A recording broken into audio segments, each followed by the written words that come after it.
This is what you want. This is what you get. This is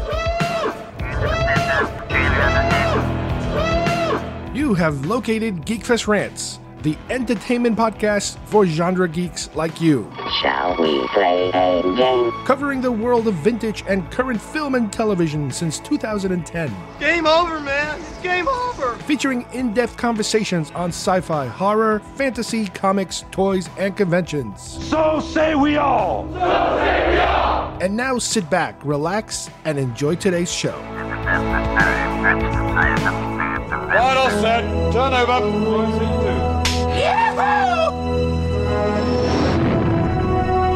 I'm taking some risks with this film. I was never really in it for the money. I was in it because I like to make movies.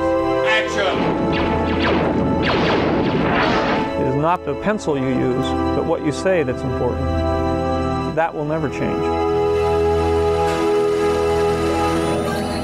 Quick show note before we start the show. As you probably noticed, we haven't had a new show in a while, believe it or not. We've actually recorded a couple of new shows, but I've been dealing with some work-related health issues, so I had to kind of put the show on pause for a little bit. I have been editing it every now and then, but it has been a little slower than usual. And in general, as you probably noticed, we've kind of gone to a 2-week, every 2-week format, and sometimes even longer. And this one has been a pretty long pause. I am trying to get back on some sort of regular schedule. It will definitely not be a weekly schedule, but you will be seeing some new content every now and then. Something's happened that happened to me a couple years ago. I think it was back in 2015 where I had to take a break, again, for medical reasons, but hopefully somehow we will get back on track. So let's get the show started.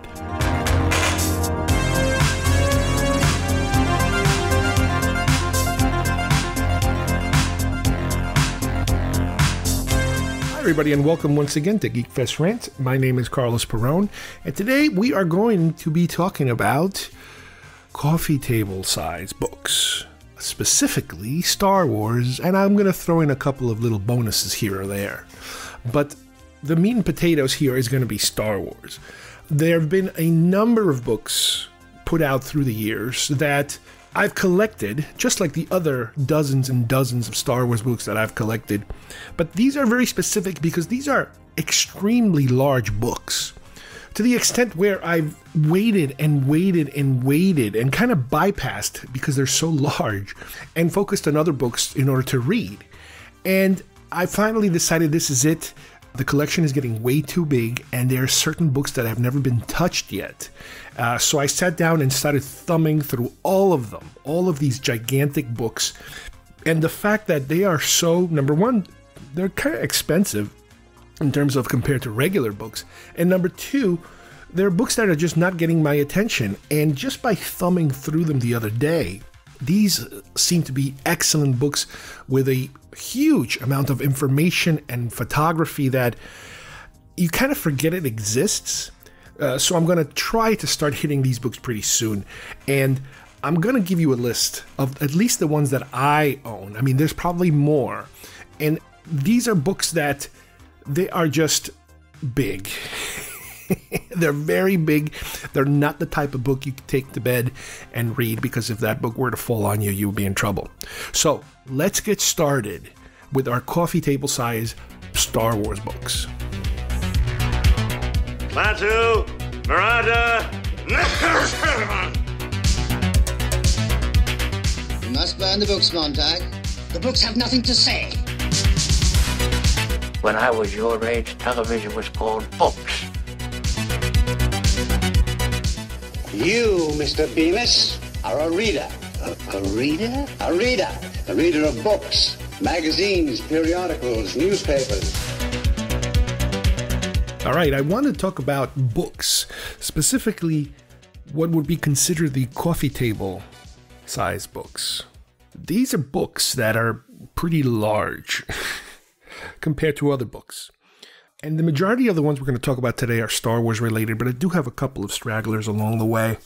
One of the reasons I want to talk about these books, and I'm not necessarily going to be reviewing the books right now, I'm just going to be telling you about what's available out there and how these books are kind of unusual in terms of the way or in the manner that I'm able to read them. Most of the books that I read, and I read quite a bit of books, I bounce from novels, fiction to nonfiction, making of books and autobiographies and all kinds of stuff that just goes back and forth and back and forth. I don't want to do too much of the same back to back.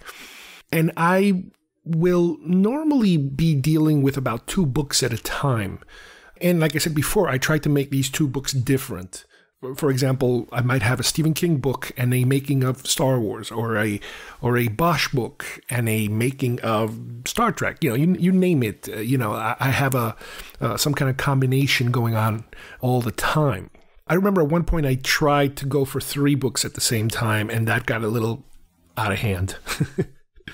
Especially since 2 of those books were crime novels, and I was starting to get those plots mixed together while trying to keep, an eye on that 3rd book. But 2 seems to be the magic number for me. And I could read books just about anywhere. My long-term method of book reading has always been in bed, reading in bed as I'm before falling asleep, spending maybe a half hour or sometimes more. Sometimes I can't fall asleep and I might be up for like an hour or 2, believe it or not, reading a book. But anywhere where I have an opportunity to be unoccupied doing something, I sometimes even keep a book in the car in case I have to go somewhere and I have to wait, in the car. You go to a doctor appointment, you go to some kind of meeting or something where you have to wait. Yeah, I always bring a book with me because you never know when you're going to be for a long time sitting there doing nothing.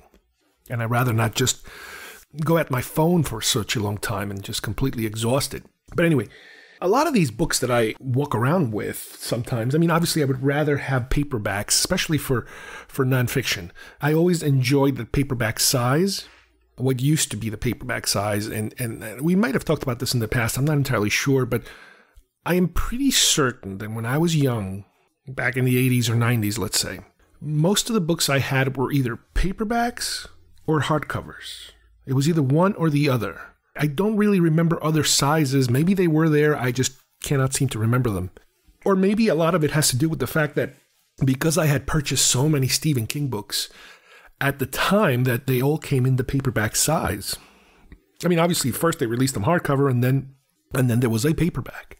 But somewhere along the last 10 years, maybe even a little longer than 10 years, maybe 15, 20 years, I noticed that they started coming out with these other sizes, which I was like, when did this happen? So what you have now is the hardcover comes out. Okay, fine. Paperback comes out. And then you have a large softcover version, which is sometimes referred to as a paperback because it is a soft cover. But it is not the paperback I'm thinking of. The paperback I'm thinking of is the one that you could literally fit it in your back pocket. If it's a thick book, it might be a little uncomfortable, but in theory, you could stuff it in the back pocket of your pants. And I don't know if that was the original intent of the word paperback, that you could put it in the back of your pocket. I'm probably making stuff up here, but all of a sudden you started to see these middle-size versions of books. And it's like, okay, I'm ready, because the way that it would work is that in the past, I wouldn't want to spend the money on a book, on a $20, $30 book. I wanted that $5 paperback to come out.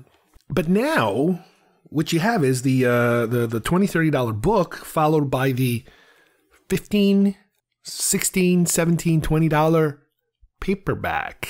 And it's like, oh, wait a minute, but now it's another size we're talking about. I want the one that fits in your pocket. And then every now and then I'm starting to see the one that it is the paperback size that I'm looking for, except it's a little taller. It's like, what the hell is this? When you lined all these books up, all of a sudden you have these paperbacks that are a little taller. And eventually you do see, the traditional paperback. Some people, I think I've seen them referred to as the airport paperbacks, the ones you buy at an airport when you get on a plane or something. And that is the intent. It is supposed to be the smallest version of a novel that's available, but there are multiple sizes along the way. Well, I personally try to avoid all those middle sizes. I try to go for the cheapest version, especially, again, when we're dealing with novels. With a novel, the important thing is the text. We're not dealing with big pictures or little pictures or any sort of pictures.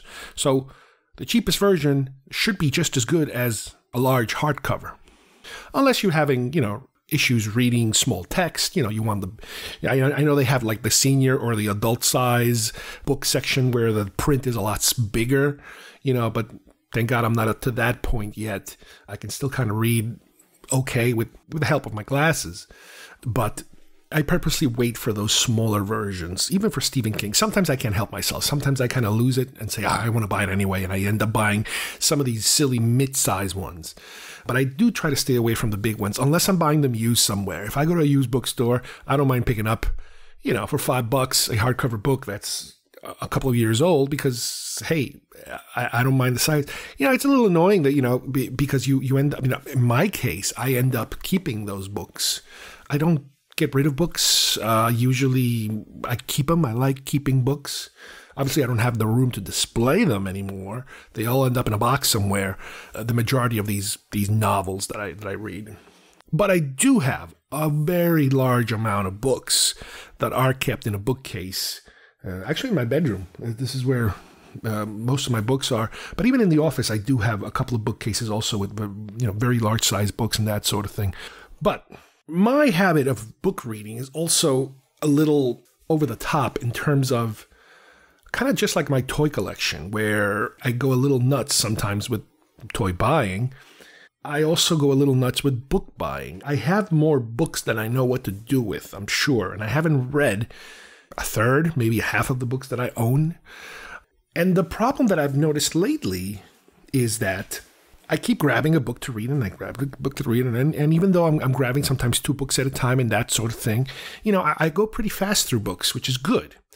But one of the things I noticed is that I've been staying away from certain books because of their size, believe it or not. And I'm not talking about a traditional large size book in terms of a hardcover book or even to the extent that I could say like a textbook, like a school, high school, college size textbook kind of size, which is still, to me, kind of manageable. You can still kind of hold it on both your hands and turn the page and hold it. It's a little, it might be a little heavy. What I'm talking about here is the books that are way, way bigger than that. And I've talked about a few on previous episodes, specifically when I'm dealing with the Rinsler making of books, all those making of Star Wars. I just did making of Alien, making of Planet of the Apes. And with that, you're talking about, like a 12 by 12 kind of book. And it's about maybe an inch or an inch and a half thick as far as how many pages you're dealing with. And yeah, those are probably the largest books that I really, really have read that I've reviewed for the show. I've probably hit a couple of books that are a little bigger. Sometimes the book might be bigger. It might be a larger size book, but it won't be as thick. It won't be as heavy. And the main problem here is this. Because I like these books to be as portable as possible, where I can take them just about anywhere and sit down and start reading, something that big you just cannot take with you. So that is not going to be my travel book. That is not going to be the book that's going to live in my car, or that I'm going to go take, would have to go to an oil change appointment and I have to wait, sit there and, just wait for it to happen. For something like that, I will most likely bring the smallest book available, which is most likely a paperback. And I have tons of paperbacks. I've even bought tons of movie and TV adaptations, paperback size, from the 80s and from the 90s and from the 70s. And I have a ton of them that I haven't even touched yet. And every now and then I'll grab one and go through one. And sometimes they do end up on the show, if it's a specifically good movie that I'm dealing with. But no, if I have a larger book, that will most likely be the book I read at home whenever I'm in bed or doing something that takes a long time. I do admit I'm guilty of being the person that brings the book to the bathroom. Maybe that's a little too much information, but yes, I do enjoy reading Again, it's about wasting time. Any activity that will require you to waste time, whether you're waiting for something to happen or something to be done in terms of a service, it's like, well, I am spending the time in a productive manner by reading. So, yeah, when it comes to a larger size book, a book that's a little big, I'll leave that for my home book. And even when you're in bed trying to read, and I know this is a little inside baseball here, but there's a couple of problems that occur when you're dealing with a very large book. And again, I'm thinking right now of the making of Star Wars, the making of Alien, that kind of size, the Rinsler books. Yes, I can hold that book kind of, against my chest, prop it against my chest to kind of keep it up. But here's the problem. If I fall asleep reading that book is going to come down. And that book is going to come down either away from me or towards me. And if it comes down towards me, it's going to be a little painful. You're talking about somewhat of a heavy book coming down on your face. And yeah, you have to like I said, you have to be careful, with the size of the book. Now, granted, with the size of the book, it's also convenient because sometimes the print is a little bigger. And like I said, in my age, I'm not ready to make that dive to the larger print books. There were times where it's kind of like, oh my God, wait, hold on. You got to hold the book a little further away or a little closer to kind of get it in focus. Even though I am wearing my glasses, I do wear glasses for close. I don't wear glasses for far away things. I wear glasses for reading a computer, reading a book, reading my phone, that kind of thing. If it's within arm length or shorter, I need glasses. So what I've noticed over a number of years, as my book collection has grown, and again, it grows in a manner where I have all these books that oh my God, I got to read another book. I'm going to read another book. I'm going to read another book. I easily have, I don't know, maybe 100 books. I mean, that sounds insane, doesn't it? Doesn't that sound insane? Let's say 50. 50 books. I don't know if that's any saner, but I easily have 50 books that are to be read at any time that I have that just sitting in a shelf or on the floor somewhere in a corner, piled up because, okay, next, that's going to be my next book. What I started to notice is that I keep skipping certain books, not because I don't like the books and not because there are so many other books, which there are so many other books, but just because of the size of the book. I look at some of these books and I'm like, oh man, that's probably a good book, but I don't know if I can kind of hold that. I mean, it's big, it's huge. And that's what we're going to talk about today, is all of these books that I've been kind of ignoring. And some of them are quite expensive books that I have not really formally read yet. To prepare for this episode, I actually opened all of them and I thumbed through all of these books. Some of them I might have thumbed through them before, and some of them I've never cracked them open ever. And I am amazed at how good these books are going to be once I read them, but at the same time I'm like, yeah, but it's going to take so much effort. I can't read these books in bed. Let's put it this way. These books are bigger than Rinsler books. These books are enormous. These books are made to be read on a table because you cannot hold this book up. And if this book were to fall on you, good Lord, you would probably break your nose in the process. It's funny because for some reason, I don't know how it happened, but I was trying, in the process of looking for different show topics.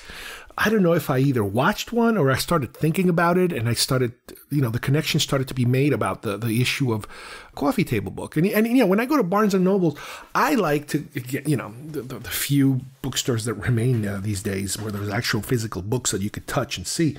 I always end up gravitating to the bargain book section where they have sometimes very big books for very low prices that they're trying to get rid of. And as a matter of fact, there's at least one book here in the pile that I ended up getting it there. But let's go through some of these books that I have here to give you an example of what I'm talking about.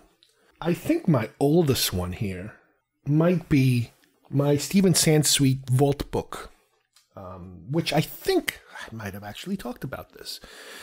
This is part of a trend of bookmaking from a while back. I don't know, 20 years ago maybe. where you had these very, very big, thick books, where inside the pages, not only was there text and pictures, but they would add like a little envelope stuck to the page with content inside the envelope. Maybe a letter, a reproduction of a letter, maybe a reproduction of some stickers, reproduction of some posters. In this particular case, I think it even has a CD, an audio CD inside. But they used to pack these books, and the code was vault. You would see the Alien vault, the Battlestar Galactica vault, the Star Wars vault, all these vault books, which they put out, which were pretty successful. I mean, I own a number of them. I mean, they weren't all necessarily the same company, but it was a style of packaging or delivering, a book to you with a different style to it. Well, the Sansweet one, I cannot tell you for sure if it was the first vault book, but it was great. It is great. It's still great. I actually still have, I believe, from that vault book, a reproduction of the Howard Chaykin Star Wars poster that was made by him back in, I think, 76 when they were starting to promote Star Wars, something like that. And I have it in my office. That vault book also has a reproduction, a photographic reproduction. Again, I talked about this before, of the Star Wars 10th anniversary convention that I went to in California, and the birthday card that everybody signed for George Lucas. And I was able to, with a magnifying glass, find my signature and my message that I wrote on that card. You're talking about it's like a 9-foot card. That's how high it is, and I don't know, 4 feet wide on both sides, and they reprinted it as large as possible there. And yeah, it's in that vault book. And yeah, I'm pretty certain that was a book that I ended up having to read. And I actually did read that one. That one, it's just an example of a coffee table size book, a large size coffee table size book, but that I actually had the chance of reading. The second one from that era, I think, would be the Blueprints book. Again, this is a different time where Lucasfilm was publishing quite a lot of books. I can't really tell you if Disney is as nutty with books as Lucasfilm was, but they put out these blueprint books, which is basically the archival blueprints of stuff that was manufactured, constructed, engineered, large things, obviously, for the Star Wars films. And you have like the Cantina blueprints, Hoth blueprints, certain vehicle blueprints. And this book, which I think might be one of these first books that I said that I haven't really gone through thoroughly yet, I haven't really read them yet. This book is about 15 inches high by 13 inches wide. And it's about an inch thick, so it's your typical textbook thickness. But from what I remember, this book was the small version of this. I think there was actually a larger version, which was probably maybe twice as big as this one, twice as high, twice as wide.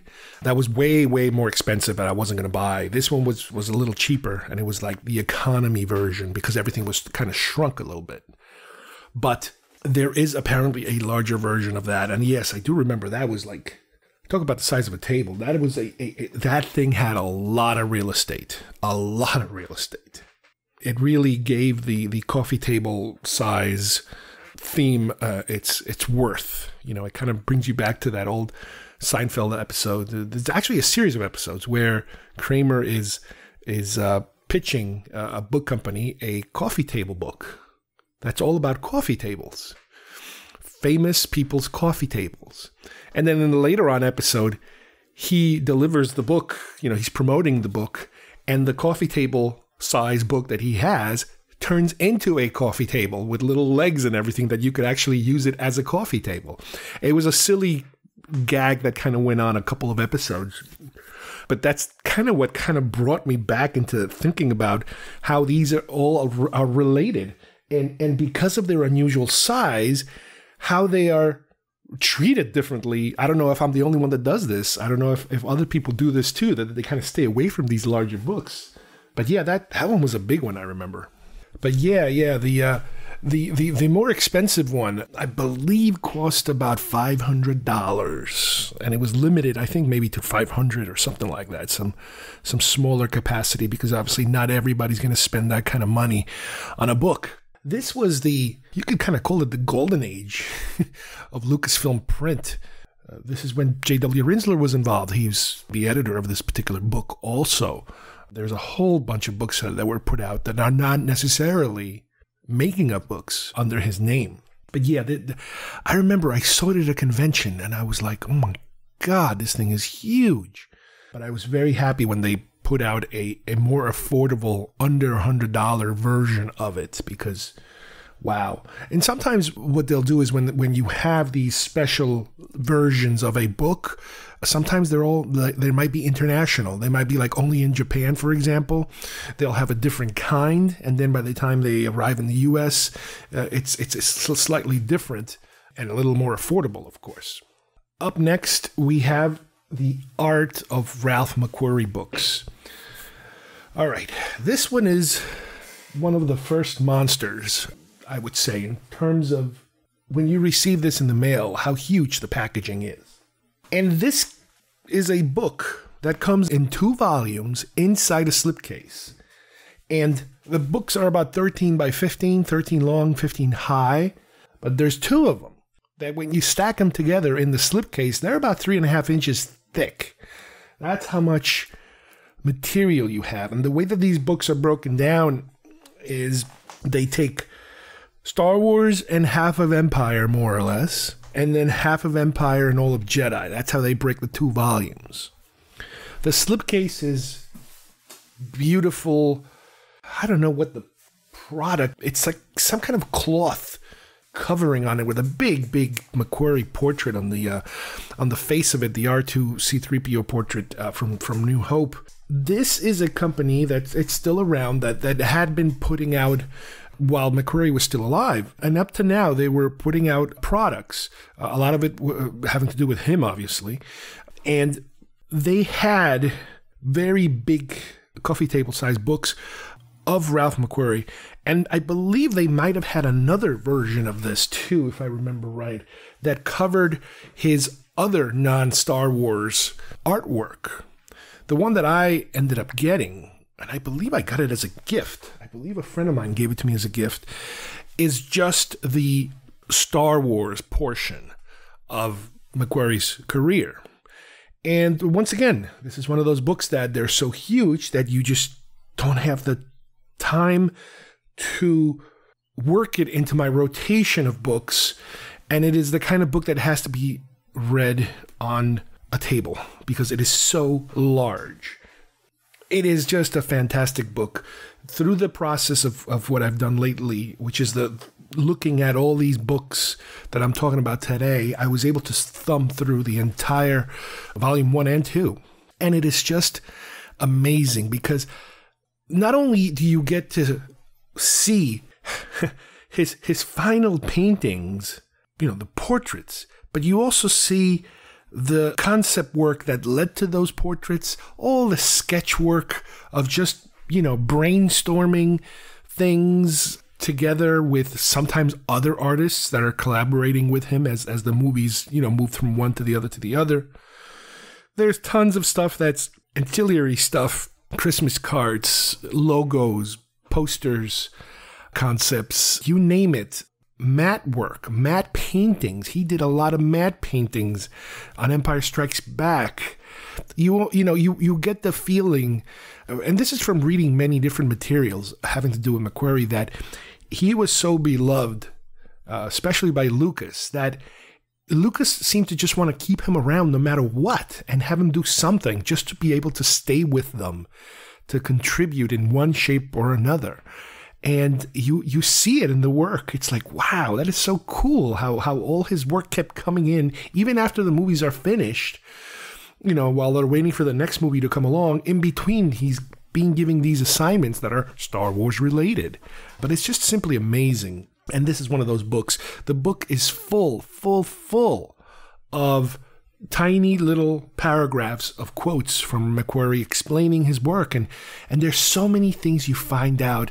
There's so much stuff in this book having to do with how scattershot that Lucas was about the story itself, where he basically gets together with an artist like McQuarrie and says, like, I have an idea about a character that maybe travels somewhere and does something, maybe fights with some gargoyle or so, a very rough, very broad idea.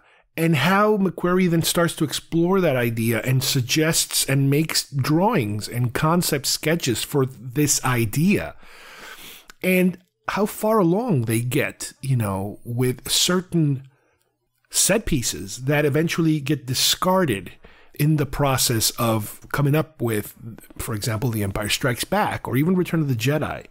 But with The Empire Strikes Back, there was so much stuff like that where it was almost like he was looking for inspiration from McQuarrie in order to help guide his story. Because when you look at Lucas, his writing process for the movies, especially the original trilogy, the story seemed to want to go in so many directions. And the fact that we got to where we got to, it's just simply amazing of how hard it was to kind of get there because of the fact that he was, and again, he was primarily getting a lot of input from McQuarrie and then some other artists, Joe Johnston and Nilo Rodas-Gamero. And plus, he's also got some storyboard artists. And even McQuarrie threw on some storyboards himself. So there is a lot of art coming in his direction. The question is, where does it end up? And this book is top to bottom. I don't think it's possible to get any deeper into McQuarrie land than it is through these two books. They're so perfect. And again, I just wish I had the time. I'm going to have to do it. I'm going to have to just say, all right, starting tomorrow, every fourth book I read is going to have to be one of these monsters because they are huge and they're just a wealth of information. Next up, let's talk about the Chronicle books. Now, by the Chronicle books, I'm talking about two books that were put out apart from each other. The first one is all about the original trilogy. It's about 15 inches tall, about 10.5 inches wide, and about an inch thick, the textbook size thickness. But it is a big book that, just like these other books we've been talking, it's the type of book that if it falls on you, it will hurt you. This is an unusual book because, first off, I had never heard of this book before. And I forget exactly how I found out about it. Maybe it was a picture in Facebook that somebody was displaying. Oh, I just got this book. It's wonderful, fantastic, whatever. But when I did any of my usual searches for okay, well, go to Amazon, go to eBay, go here, go there, they were kind of hard to find. There was like, well, wait a minute. Well, this isn't part of the normal, roster of Lucasfilm announced books that, for example, that Rinsler would be putting out. And then I found out that, no, this is a book that I think was put out in Europe, maybe in England. And it's like, oh, wow. And then I found that somebody was using the book as a way of getting autographs. So in other words, when this person would go to a convention, he would schlep this book around, which it's a big book to put on your backpack. But it was a way of him getting as many Star Wars autographs as possible from either actors or behind-the-scenes people by having them just autograph his book. You go to the proper page. And it's funny because that's something that I did back when, oh my God, Star Wars 10th Anniversary Convention. I was carrying around my special effects book, my ILM special effects big book. That talk about another one of these coffee table size books. But yeah, I was carrying around that book. And I was getting autographs from the special effects guys there, and I would find their page and have them autograph their page. But anyway, that's what I found out they were doing with this book.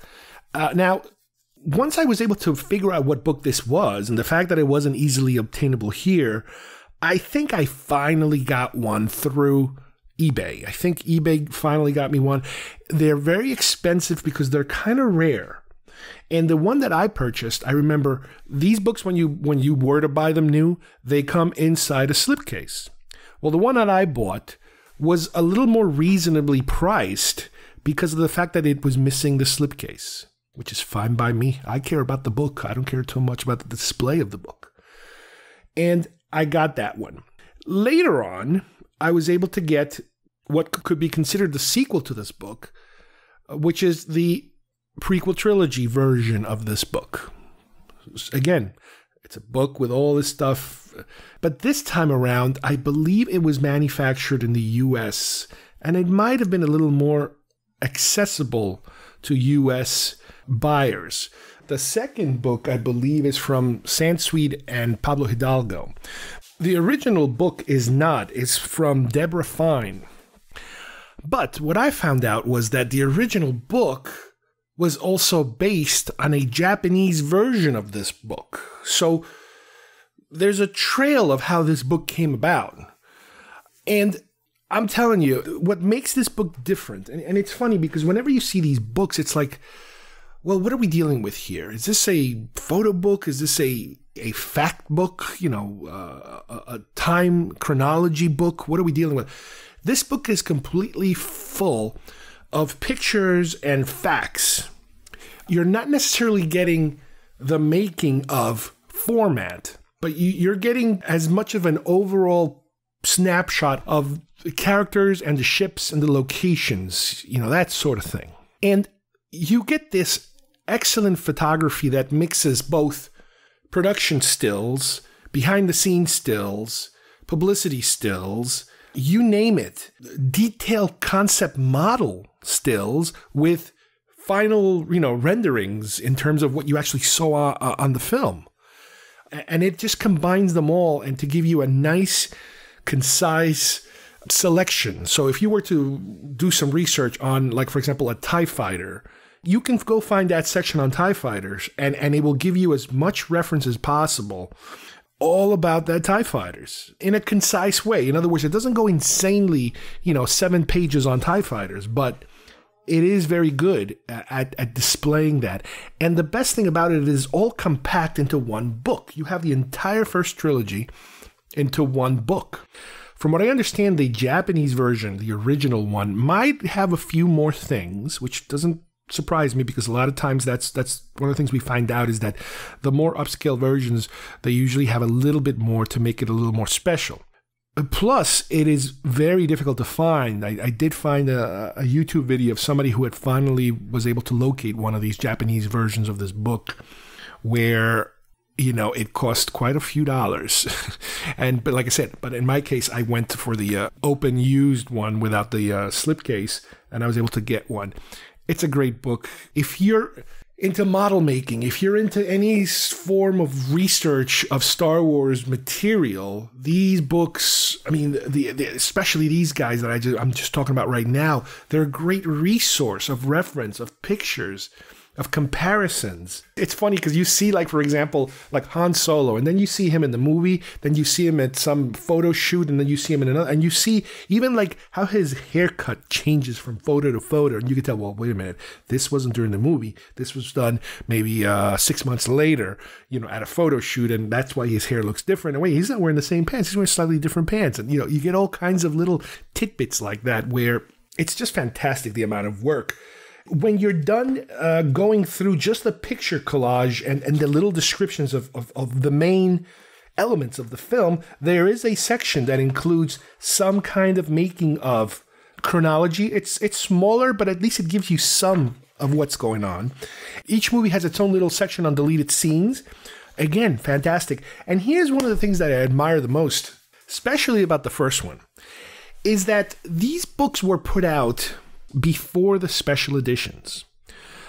So in the copy that I have, they mention that they're working on the special editions or that there will be a special edition coming soon, but they don't incorporate any of the pictures from the special edition, which I'm glad because it is nice to see a very thorough product that doesn't jam in the special edition, even though I know that that's how the movie wants to be treated, not only by Lucas, but I assume by Disney now, so that everybody refers to this movie, this trilogy, from the perspective of the special editions. To me, I always wish they would stick to the originals because the originals are what really triggered the popularity, the historical popularity.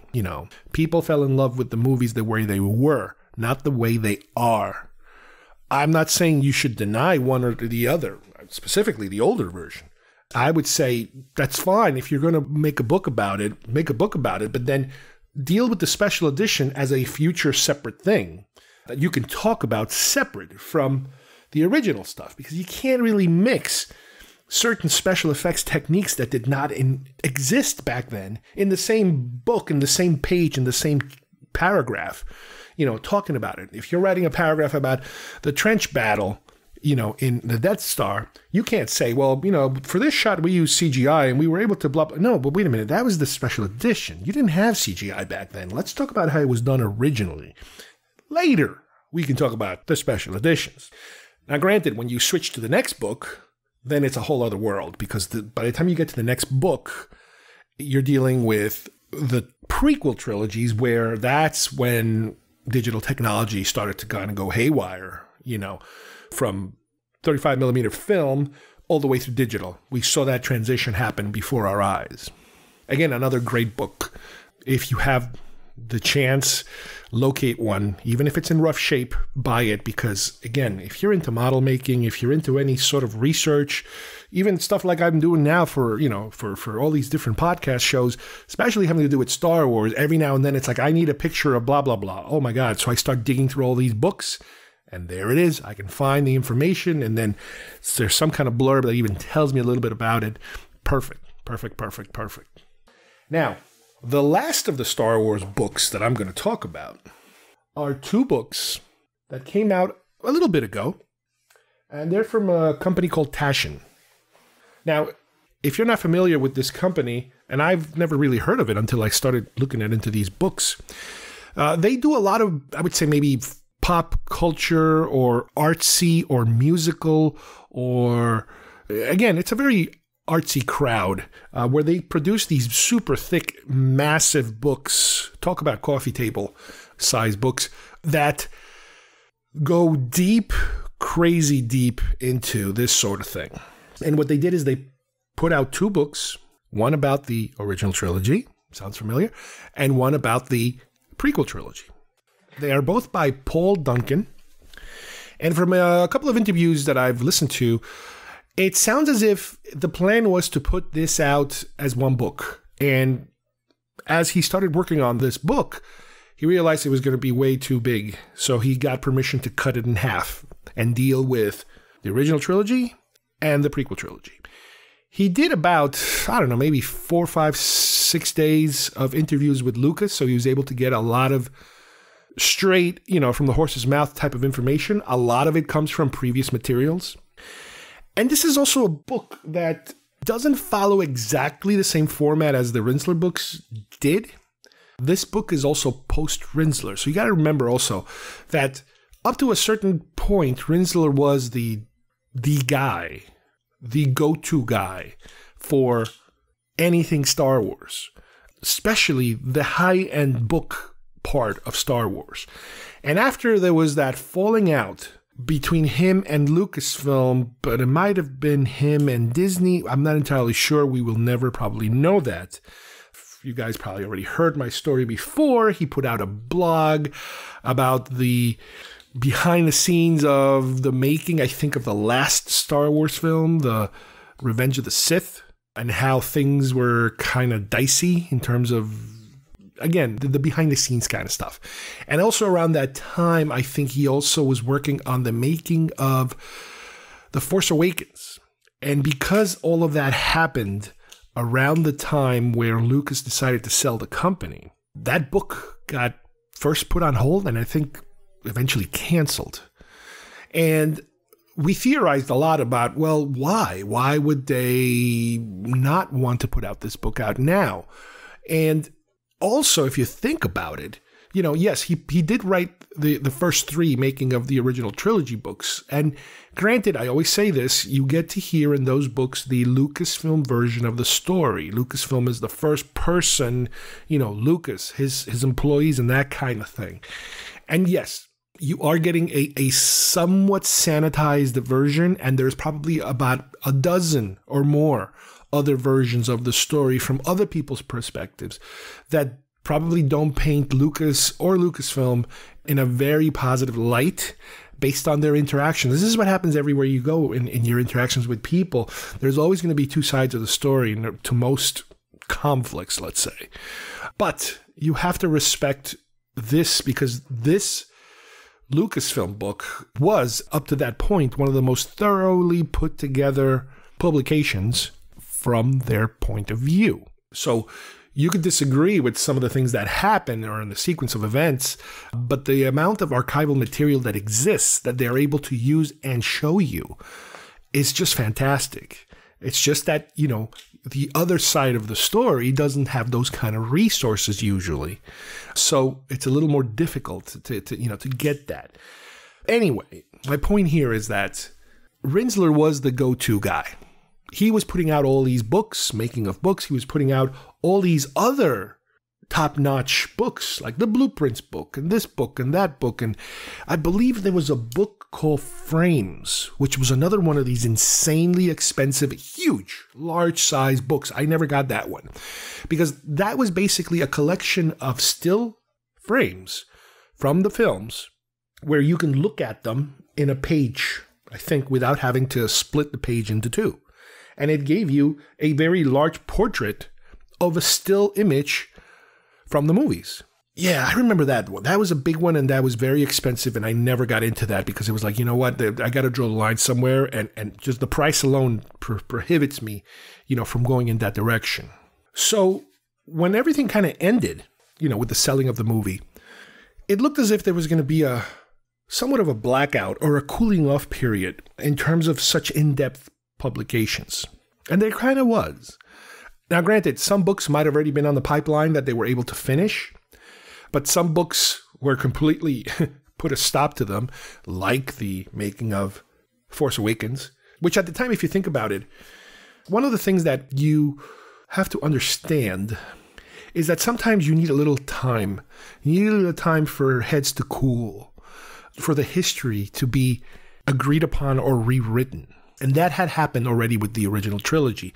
Enough time had passed that I guess they felt comfortable putting together these books.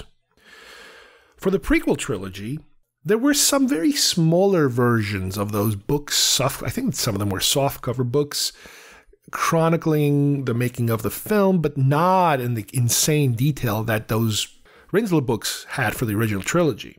And again, maybe because it was still kind of fresh still, they decided not to approach that. They decided not to go in that direction. I would have loved to seen 3 more books, you know, on the making of the prequels. Why not? You know, do a definitive version of the making of the prequels. But that didn't happen. But they did plan all of a sudden to do Force Awakens. So that would have been possibly their first book of kind of getting back into that sort of thing. Now, the question is, was that planned under the Lucasfilm banner while the negotiations were going on with Disney? Or was Disney fully aware and in agreement that they wanted to put out this book? So that's kind of where it gets hazy. Who knows? We don't know, and we might never know. You know, how much of an agreement was there to put this book together before somebody pulled the plug on it? You almost get the impression that once Disney had the reins of Star Wars, that's when they said, all right, stop it all right here. The other thing is that, if you guys remember, with the making of The Force Awakens, there was also a lot of delays. Harrison Ford broke his leg, so they had to stop filming at one point. And you figure, well, maybe they just don't want to talk about certain things. It's too early to talk about certain things. J.J. Abrams not really wanting to direct initially, and then directing, and then asking for more time. And, you know, again, the sausage making part of the production, maybe it was too early to get into the arguments and the disagreements of the making of, and the problems and the frustrations between the actors or the producers or the makers, or the handoff between Lucas and Disney, where Lucas gave some interviews sounding not too happy about the way that he felt, I think, he was treated after the sale of the company.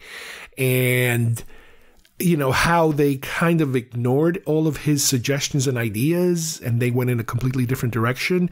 So there was starting to be a little bit of bad blood, I think. And it's possible that they did not want to chronicle that. They didn't want to go over, well, then Lucas said this, and then Disney said that. So that could be the reason why all that kind of, the brakes were put on it. And like I said, I don't remember there being too many books put out of that magnitude up until a few years ago. And these books, these Taschen books, as far as I'm concerned, are the first of that kind. The first of the big, gigantic monster coffee table size books that kind of run with the rest of these other books that I talked about earlier. So these books are about 17 inches wide by 12 inches tall, and they're each about 2 inches thick. So if you think about it, the amount of information that's here, if you were to put both of them together, this would be the biggest, most massive book ever. You're talking about a book that would be about 4 inches thick. You know, talk about a dictionary size. It's a monster. I'm glad they broke it in two. The Taschen book came out in 2020. So it's only 2 years old, the first one. And I remember when it came out, it was over $100. I think it was close to $150 or maybe $200. And I was like, nope, sorry, can't do it. Too expensive. And I didn't buy it. But they did put out an abbreviated version of this book that came in a small, tiny little version. It was still pretty thick, but it was about, 8 inches wide by 9 inches tall. So it was a very odd little shape for the book. And I ended up ordering it. And it sat on my shelf. Actually, it sat on the floor in the corner of my room there for a while. And then I believe, if I remember right, a friend of mine told me that Taschen was having a sale where sometimes they do these sales where they get rid of stock and everything is like 50% off or sometimes 70%, like crazy price difference. So that's when I said, all right, I'm going to bite the bullet and I'm going to buy the actual original big one, which I think it might have been either $100 or a little under $100. So it was more or less 50% off. And again, this became one of these books that sat there for a while, and it just sat there, and I'm like, yes, I got to read it. And it sat there, and it sat there. And then a couple of weeks ago, they had another sale. And this time around, the 2021 version, which is the prequel version, the old red cover, though. The original was all a black cover, and the other was a red cover. Same deal. I was able to pick up the original prequel version of the book for under $100. So now I have them both. I finally sat down, went through them. Oh my God, they're just amazing. They're just incredibly amazing books.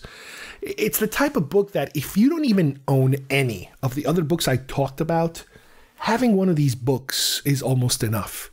Because by making these pages so large, they were able to print a lot of these McQuarrie designs, a lot of these stills, a lot of these behind-the-scenes photos, diagrams, blueprint, you name it, in such a large format.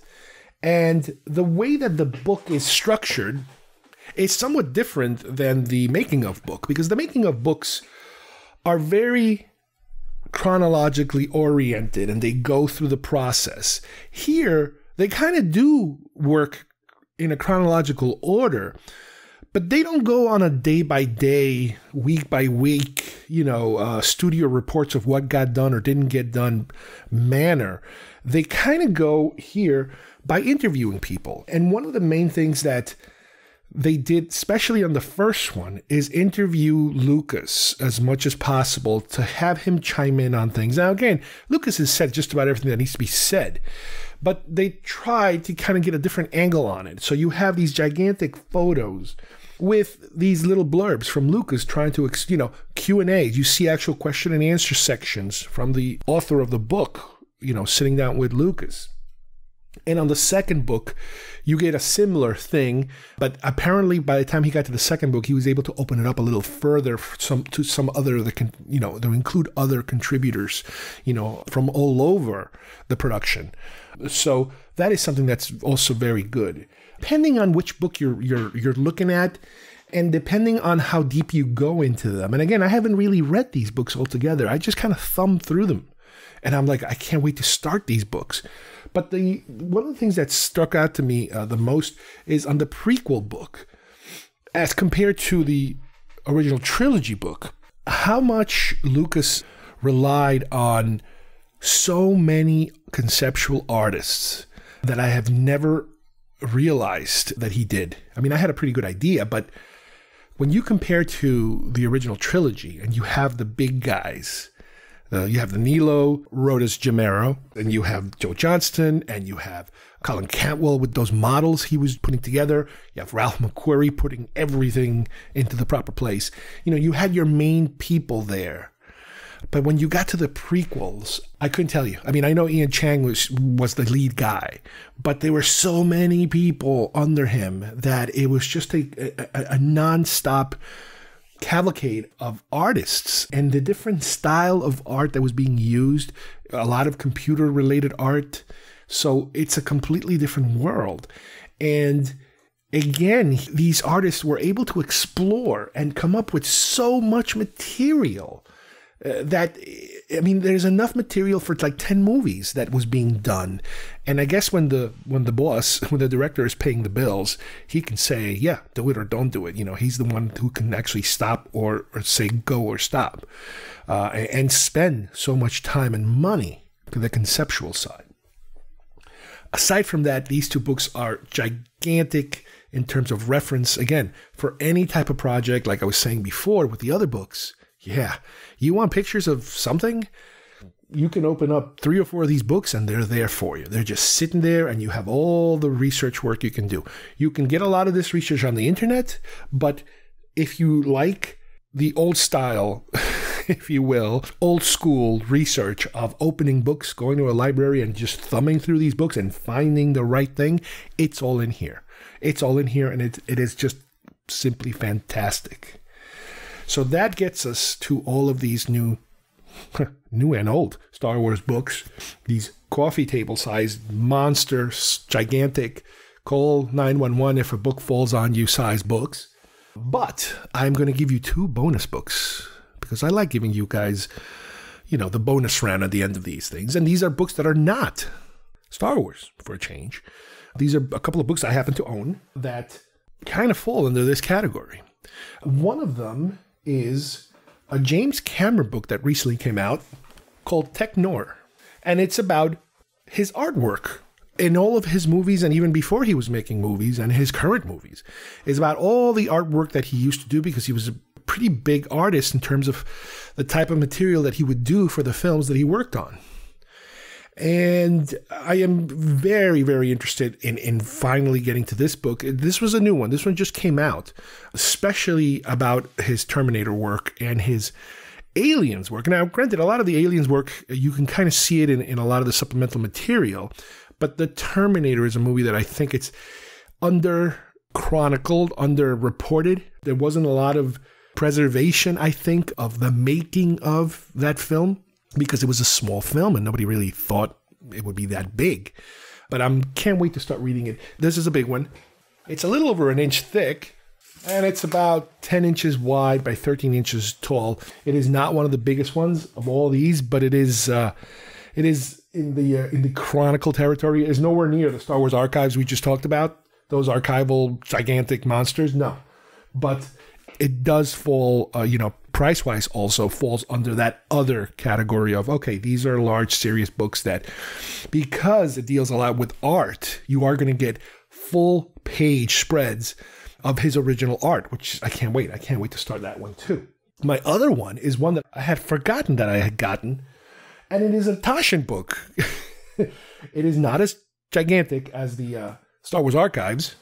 It is about 13 wide by 12. It's a little more reminiscent of the McQuarrie volumes in terms of the layout. It's a little over an inch thick, a little thicker than the Cameron book. And it is the Stanley Kubrick archives. So it is a format. It is a certain format that this company uses when they are trying to document a specific artist or franchise or whatever. So it does use that same format of showing you pictures and then reading about what's going on. And yes, in this particular one, half the book or a big chunk of the book is just stills from all of his movies, big giant stills or collages of scenes from the movies. And then you get to a section where it's kind of like making of and interviews and people that were able to get direct interviews or archival interviews, obviously with Kubrick and that sort of thing. That would be all archival. And they do follow a similar format. So there is an artist that you really want to take a deep dive, and especially when you're dealing with something that's finite. For example, Star Wars, yes, they broke it down into original trilogy, prequel trilogy. Okay, good. That's a finite subject. Kubrick, the man passed away many years ago, so his production, his films, there is a finite number of them that they can spread them out in this format, and that's what they did on this one. So I cannot wait to read that one too. So I think when it's all said and done, that's going to be my New Year's resolution, I guess, is that I am going to start reading these books thoroughly. I might end up reviewing them in more detail, like I do every now and then with some books that really, make an impression on me. But for now, I just wanted you guys to be aware that these things exist. They're pricey. Sometimes they're not as pricey. Sometimes they get kind of old and people don't care about them, and they get 50% or even more, 75% off. So you might be able to get some good deals. And also, like I mentioned earlier, sometimes if you don't have a book that comes in a slipcover, you might be able to save even more money. I was also able to buy, I forget where it was, I bought some Star Wars, I think the costumes of Star Wars or something like that. I forget the name of the book, or the models of Star Wars or something like that, where it was a display copy, and the cover, the hardback cover had a slight gash in it. So the thing was like discounted tremendously because it was considered to be a damaged item. And I was like, yeah, I'll take it. I'd rather I pay 25% of what it's worth. If it has a little damage in the cover, that's no big deal for me. I can still use it, and I still do. So the only thing missing here, I think, from these type of coffee table size books is, like I mentioned before, I do not own a coffee table size book that actually is a coffee table like they did in Seinfeld. All right, I hope you guys enjoyed today's show. We went the book route this time, specifically Star Wars and a couple of bonuses, but the thing that makes this different from other books is that we're not directly reviewing the individual books themselves, but I'm just kind of making everybody aware of all these very large coffee table books that are out there that are somewhat expensive, but because some of them are kind of old, sometimes you might be able to find a really good deal on them, and some of them are going to be 10 times more expensive than they were the first time they put them out. So it depends on the book. And that these are the books that I'm going to focus on pretty soon of starting to read, because they are the ones I've been kind of avoiding because they're enormous size. Just by taking a quick glance at them recently in order to put this show together, I was able to see what an amazing amount of information these books have and how carefully they were put together. They just make an excellent addition to anybody that collects any sort of Star Wars books, specifically making of, behind the scenes, reference, archival material, that kind of stuff. These books have it. And I strongly recommend them to anybody who is looking for that sort of thing. So I hope you guys enjoyed today's show. I will continue to be buying these type of books, telling you guys about it. So on behalf of everybody here, thanks for listening, and we'll see you soon here at GeekFest Rants. Bye-bye, everybody.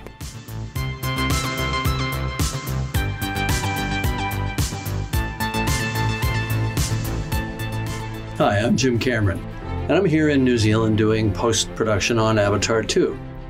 I just want to take a moment to talk about my new book, Tech Noir, The Art of James Cameron. I've been drawing and painting my whole life, and this book represents my 6-decade artistic journey, from the 3rd grade until now. Most of these drawings were just shoved away in boxes and drawers for years, and I never dreamed there was enough for a book. But seeing it all collected together and organized, I was surprised that it actually shows a very clear, creative, and thematic through line. All the precursors for my movies are there, from the Terminator through Aliens, T2, and Titanic to the Avatar films. And the book also includes my own concept art, storyboards, and detailed designs for those movies. Growing up in small-town Canada, I drew constantly. I was inspired by the comics and science fiction books and movies that I consumed voraciously. And I was always more of an illustrator at heart than a fine artist. I used my drawings and paintings to tell stories. And all of that was perfect training for shifting to the art of cinema in my late 20s. The title of the book, Tech Noir, is taken from the name of the dance club in the movie The Terminator. And in this book, you'll see how the ideas and the themes and even some very specific images from my art wound up in the most iconic scenes in my movies. The book also features never-before-seen imagery from some unrealized film projects of mine, along with theatrical posters that I painted for Grade Z movies just to help pay the rent when I was trying to land my first directing gig. Tech Noir is somewhat of an autobiography told through art. In it, I share a lot of stories about my life and my creative process. It's a psychological journey of sorts, and it's a study of the power of dreams. Not only dreams of success and what it takes to get there, but the actual dreams of the subconscious that unfold for me every night like my own private streaming service. Hopefully this book can inspire others, wherever they are, whatever their circumstances, to put their imaginations in gear and create something new.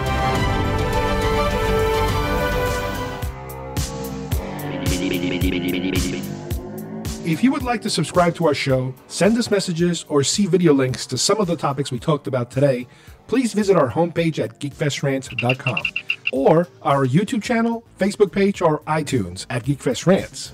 I don't know what we're yelling about! GeekFest Rants is produced by Carlos Perron, copyright 2022.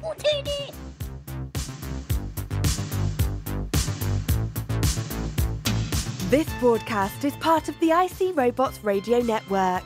Visit icrobots.com for this and many other nerd/nostalgia related podcasts.